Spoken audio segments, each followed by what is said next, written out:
what's up, everybody? Welcome back to the Garden State Film Festival 2025. Ooh, you're echoing there. My name is Ming Chen. We are streaming live from the Shared Universe Podcast Lounge at the Berkeley Oceanfront Hotel in the beautiful city of Asbury Park, where films have taken over all weekend here on the shore. My name is Ming Chen. CJ Cullen. And we are talking to all the amazing filmmakers who have put all their blood, sweat, and tears into amazing films, shorts. We got podcasts now at the film festival. Yeah. We got pilots. We got all kinds Everything. of music videos. Music, It's been amazing. But as we know, not easy to make a film. And once you've made that film, not easy to get into the film festivals, so it's got to be good. And the Garden State Film Festival, very selective, my friend. And we have one of the talented filmmakers who has been accepted to this amazing film festival. Can you introduce yourself, please? Yeah, thank you. Well, thanks for having me. Of course. It's a pleasure to be here this year. So my name is David Ambrose, and my short film that's screening is a quirky crime comedy titled Tomorrow's Bandits. Yeah, can you tell us about Tomorrow's Bandits? Yeah. So I'm a big fan of Bottle Rocket as well as Wes Anderson fan. Yeah. Okay. How about the short? The short. I love the short. Absolutely love the short, and that was a big inspiration for this film in general because I'm so, in my opinion, I've seen the heavies. I've seen the badass characters that have a gun and rob a bank. Yeah. Show me a dork and a doofus with a gun going to a pet store. I want to see that. Yeah. And that's kind of what the film is about. So Tomorrow's Bandits is a heist film, but it's a part of a heist we never really see. Okay. So in heist movies, what do we see? We see the planning of the heist, Right. or them actually doing the heist. This is them waiting for their getaway driver, and everything goes wrong.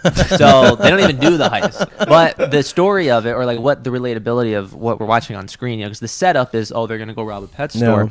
But everyone can relate to it because the two guys they hired a friend of a friend, and he's very strange, and they want him to leave the apartment, and everybody could relate to a friend that stays a little too long. So all the time, man. All the time. So there's that awkwardness and quirkiness, and Bottle Rocket was a huge inspiration. So style-wise, very much from like Japanese noir. Love a lot of those films. Yeah. So it was fun to have a lot of like comedic themes in it with improv, but also take the cinematography incredibly seriously. So it was great. That's awesome. Yeah. So I haven't seen this yet, but is it very dialogue heavy? It is very dialogue heavy. Okay. Yes. So you gotta have that nailed down. Dialogue heavy, keep people's interest. Yeah. Dialogue's got to be very good. I learned that from the great Kevin Smith. Of course. Very dialogue heavy. The master. of dialogue driven movies. What about comedy? How is it writing comedy?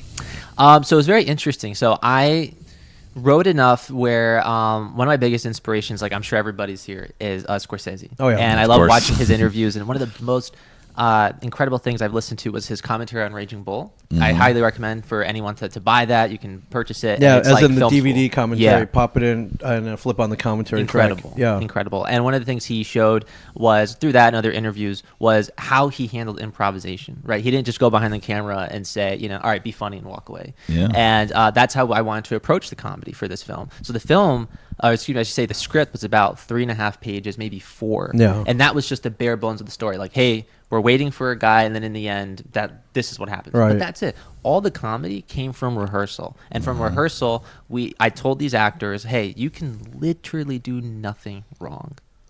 And from there, it gave them more and more confidence. And then, like those Scorsese interviews, you separate the actors, tell this guy one thing, tell this guy the other thing, tell a third guy the one thing, come in, and they're completely taken off guard. I've actually seen it. I worked with Scorsese, and I've seen it firsthand. What project? Wolf of Wall Street. No way. I was in it, but I saw that. I saw him do that. Really? To the main actors. I watched him do it. We see your elbow a couple times. I'm clear as day in that movie. Quite a bit, yeah. He's in the bullpen.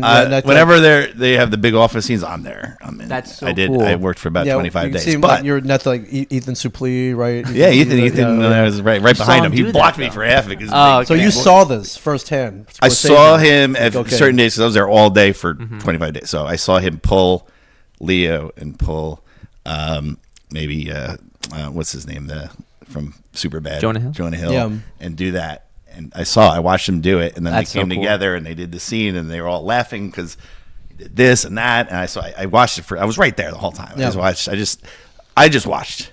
I just watched it. I learned a lot. So That's incredible. it was a really cool. So you kind of gave them free reign, and you directed them from that point. It's like, all right, that was good. You do that. Yeah, I loved what Scorsese said. He said that they're in control. It's your job to capture it. It's almost like a fly on the wall documentary. And I even told the actors that. I said, you guys can literally do nothing wrong. Yeah. And then on top of that, I would say, all right, we're going to stick to the script. I talked to the other actor, and I'm like, all right, I want you to take the cigarette out of his hand. He had no idea. And, it completely messes with them. And another last thing. But you get that real reaction, though. Exactly. Yes. Yeah. They did the same thing with Blair Witch too, right? Blair Witch Project. Blair Witch, They did different. They all had different things that they had to do. Did they really? Yeah. Oh, okay. I don't know much about the directing. It was a crazy movie, though. Crazy. It worked out for them, I guess. Yeah. So, They weren't. They didn't know what the other actor was going to do. And that's terrifying for that setup. So, yeah. That's cool. So you wrote 3.5 pages of basically an outline, the script. Yeah. But how long? What was your final? What was your final? was runtime? 9 minutes. 9 minutes. Yeah. So okay, this is pretty much kind of triple. I would say, yeah. So how do you go about getting the actors for this? So they were mostly friends. One of the guys, the talented actor Dominic Cost, we had worked together, gotten through backstage about a year before he had shot this, and I said, hey, I want to work with you again. I think he's phenomenal. Yeah. And he gets the sparks flowing for a lot of the improv. Yeah. You could see who works the best, and he's the guy who, he doesn't know it, but he's the one that usually ignites everything, and everyone else feels more comfortable. And then Darius last year, there's only 3 actors. The other talented actor, met him on set, saw my previous film, was like, I want to work with you. And then the co-writer Nicholas Sisti stepped in as the original Heavy, and we flipped it and made the Heavy more of an awkward Gus Fring type character. Oh yeah, yep. And Nicholas Sisti killed it, and he co-wrote it. So that's how I went about the actors. Yeah, that's amazing. What was your biggest challenge shooting this? Sounds like you had everything pretty together. Your actors are on point. Everything, but what was there any challenges you had to overcome? Yeah. Because independent film is always a challenge. Yeah, always a challenge. Money's yeah. usually the biggest challenge, but money aside, what was your biggest challenge? Money aside, I would say the biggest challenge was also one of the most fun things was shooting in one apartment. It was a small apartment, and so like I said, we took the cinematography very seriously. The talented team of Carrie City and How many camera do you use for that? We had an FX3. Okay. And like I said, we were working a lot with Japanese noir inspirations, especially Branded to Kill. So it wasn't just black and white. I call it heightened black and white. Mm-hmm. So I was going to ask, it is black and white? Yes, it is, yeah. But it was very... Just like Bottle Rocket. Yeah. Because it's supposed to be kind of like a little bit of comedic take on your typical noir, And I love those movies since the cinematography is amazing. So one of the biggest challenges was just being in one apartment. It set up a lot of great shots composition wise, but sometimes it was like your elbows hit the wall. Yeah, it's like, oh wait, no, you can't do that. It's like, hey, can you zoom out a little bit? Like, no, I can't. Like, yeah, this is can we zoom out? It's like, I don't. This wall. is this is the smallest lens I have. Like, we can't unless we take the wall down. So that's amazing. Is this the first time you're screening this to an audience, or have you submitted to other film festivals? I think has it been in front of an audience yet? It has been in front of a few audiences, and I think this is I can't count right now, but it's probably like the 6th. Oh wow, okay, so I'm really you're a veteran then with this film. How's the reaction been so far?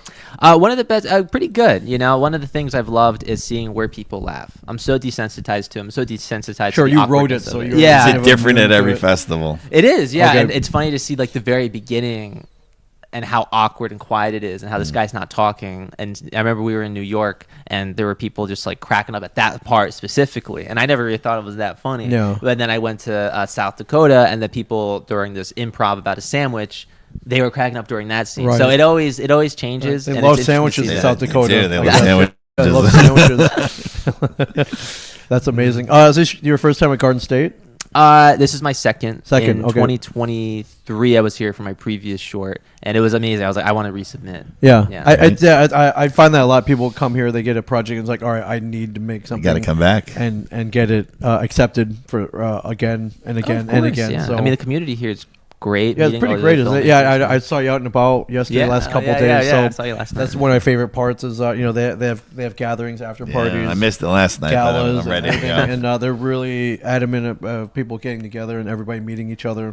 So really, and collaborating afterwards. Yeah, I love the films. Love watching the films, but it's the networking and the collaboration that I truly love about a film festival, and they knock it out of the park here, which is pretty amazing. When and where is your film screening? So it's screening at the Jersey Shore Arts Center at the 2:30 block to 4:45. Okay. Do you know where they used to be over there? They used to be a high school. Neptune High School. And you know who went? You did? Jack Nicholson. Oh, the way you set it up was that like you went. Sorry. So. No, someone way cooler than Jack. Way up there. Little Jack Nicholson went over there. Great Jack Nicholson. Wow. So you have history there, my friend. You have pedigree. You have like some ghosts of some. Yes, some ghosts. Literally. Yeah. Although he's not dead yet. He's not dead yet. Maybe his classmates are. So we'll see. Yeah, for sure. But Jack Nicholson like roamed those halls. So I think that's kind of cool for sure. That's awesome. Thank you. Definitely check out today the 2:30 block at the Jersey Shore Arts Center. Great luck with the screening. And congratulations on getting in again for sure. And I'm sure I'll be seeing you tonight out and about. Yeah, for sure. And tomorrow you go to the award show, sticking around for I'm gonna stick around for today. Check some scranyings tomorrow. I was here yesterday and Thursday, so it's been a really fun weekend so far. It's been really, really amazing. Is there anything? Did we miss anything? Anything else you wanted to mention? I'd love to mention what I'm working on next. Yes. What are you working on? Yes. So since tomorrow's Bandits, it's kind of in its it's in the back burner, right? Or I should say, it's kind of like behind me now. Sure. So no feature from. Well, I would love to feature, actually. So me and the co-writer Nicholas Sisti and my other writer Chris, we are putting together a feature script because it's supposed to be one scene. Similar to Bottle Rocket. Wow. And in this one scene, you're going to see what happens before and after. And that's kind of what we're working on now. The other thing I wanted to mention was I'm currently working on a documentary. Oh, man, about what? Can you mention about what? Yeah, absolutely. So it follows the story of two people meeting once more after 70 years apart. Oh, wow. And they're meeting over a photograph. So the first half has been shot last year, which I thought was going to be the entire film. Yeah. Interviewed one, interviewed the other, and then they met over the photograph. And like as a documentary, it snowballs into something else. Oh, yeah. And so upon editing, I realized there were a lot of oddities in some of the interviews, and maybe there was some trauma buildup. So I'm looking to interview some doctors and also look at the footage, and so I can wrap up the whole film itself. So I'm looking at the second half this year. We're shooting some of it on film, and it's been pretty crazy to listen to a story of somebody who's 96 years old, and they remember what it was like in war-torn Italy. Yeah, and for sure. why they were separated for 70 years. That's crazy. Wow, it's a lot of fun. Amazing. All right, I can't wait to see it. Hopefully, maybe perhaps next year at the film festival. I would love that. Yeah, I would absolutely love to screen it here. I like to do a lot of good documentaries here, so that would be perfect. Yeah, no, for sure. So that's something I'm working on now. It's called Like It Never Happened. Maybe the title will change again, but it's been. I'm very excited for that project. Yeah, amazing. Awesome. Thank you so much. Oh, great luck today. How's it shooting on film? Excuse me? Going back to film, the film. Yeah, so again, I want to emphasize we're not shooting the actual interviews on film because that would just be so much. But one of the things that inspired that, and also the aspect ratio of the interviews itself, was I have, which is priceless, I have home movies from the 1950s. I have like 10 reels. Oh, wow. That unearthed. That's awesome. That's amazing. Yeah. And so we decided to... Is it 8mm or 16mm? 8mm, yeah. And it's some beautiful footage there. And one of the people that are being interviewed, she's there as a young woman. She's 96 now. And then in there, she's maybe in her 30s. Wow. So we're cutting between Super 8 of today with then footage back then. But it's also going to inspire a lot of the other shoots I want to use Super 8 for, which is...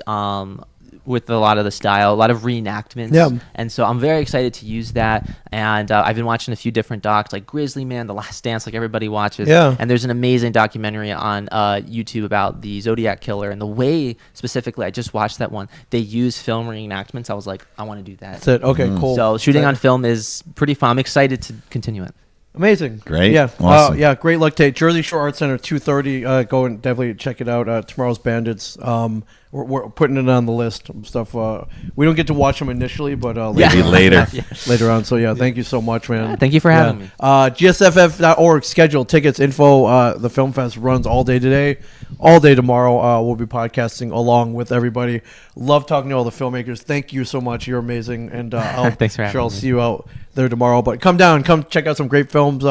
Watch one block. Watch them all. Get tickets. I think if you buy them in person now, so you got to come down to the Berkeley and grab the tickets. Not a lot anymore. You have to get in person now. You got to get them in person. They're almost sold out. I think a lot of the blocks are sold out. Yeah. So get down, come hang out with us, and come watch us podcast if you want. We're having a lot of fun here. But thank you so much. Thank Garden State. Stay tuned. We're gonna be here all day today, all day tomorrow streaming. You're gonna hear a lot of amazing stories. Nonstop. Nonstop. We'll see you guys soon. Thank you.